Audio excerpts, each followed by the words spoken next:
Life is full of exciting opportunities, waiting for us to reach out and grab them. These moments are like shining beacons, calling us to step out of our comfort zones. But sometimes, fear holds us back. We worry about failing, about what others might think, or about the unknown. These fears can cloud our judgment and make us hesitate. This fear can be a heavy weight, stopping us from chasing our dreams and living our lives to the fullest. It can make us feel like we're stuck in place, unable to move forward. We've all felt it, that knot in your stomach when you think about trying something new, the doubts that creep in when you consider a big change. These feelings are natural, but they don't have to control us. But what if I told you that fear is not the enemy? What if it's actually a sign that you're on the right path?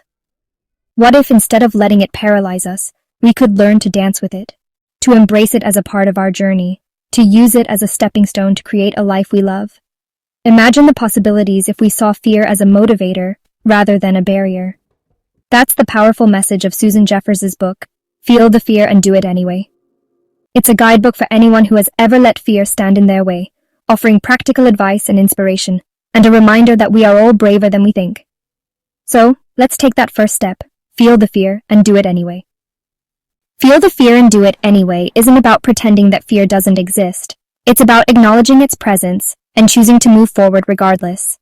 It's about changing our relationship with fear, transforming it from a barrier into a stepping stone.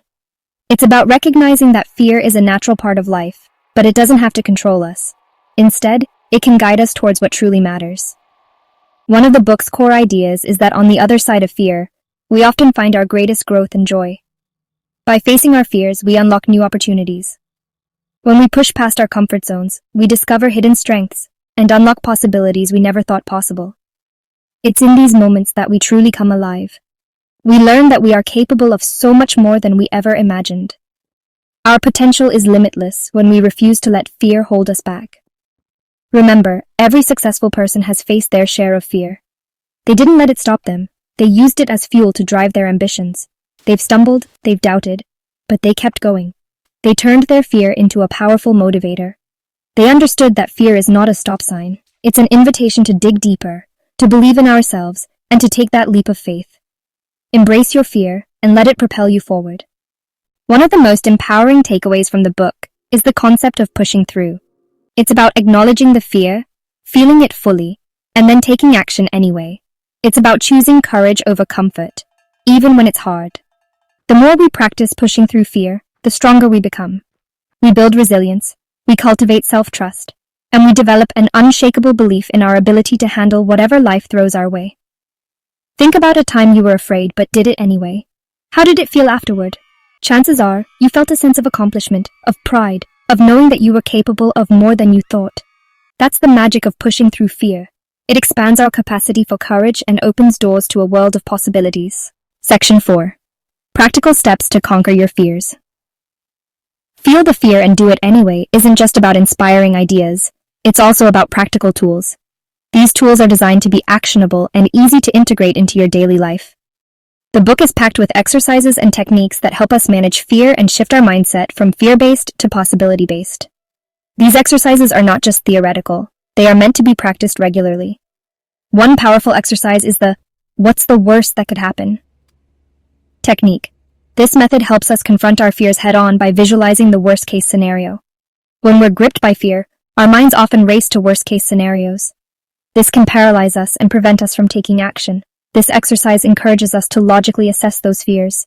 By writing them down, we can see them more clearly and evaluate their actual impact. Often we realize that the worst that could happen isn't as bad as we imagined, and even if it is, we can handle it. This realization can be incredibly liberating. Another helpful tip is to focus on the present moment. Mindfulness practices like meditation and yoga can be very effective in this regard. Fear often stems from dwelling on the past or worrying about the future. These thoughts can create a cycle of anxiety that is hard to break. By bringing our attention to the here and now, we can calm our minds and take things one step at a time. This approach helps us to manage our fears more effectively and live a more fulfilling life. Section 5. A new chapter of courage and confidence. The journey to overcome fear is a personal one, and it's a journey worth taking.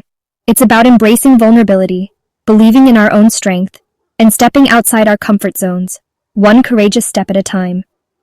Remember, You are not alone in this journey. We all experience fear, but we don't have to let it define us. Embrace the fear, learn from it, and use it as fuel to create a life that is truly authentic and fulfilling. As you step into each day, remember the words of Susan Jeffers. Feel the fear and do it anyway. Let these words be your mantra, your guiding light as you navigate life's challenges and embrace its infinite possibilities. Like, subscribe, and share.